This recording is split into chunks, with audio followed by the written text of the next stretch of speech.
Having trouble getting that pesky cover off to replace your oven light? Let me give you a couple tips.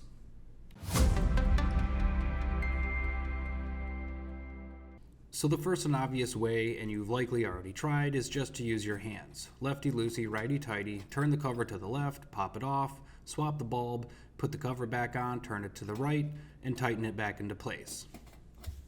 And as we can see, it's not always as easy as it sounds. Even though I have a camera in front of my face, I'm still fumbling around with the cover.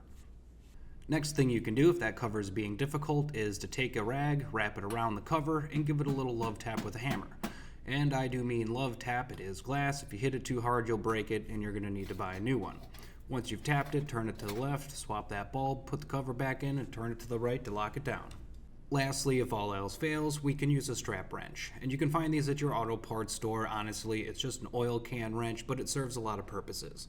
Slip it over the cover, tighten it down, and give it a turn to the left. If that breaks it free, great, you're done. If not, I highly suggest you call for service, as we are playing with glass, and I do not want it to break and potentially get somebody hurt.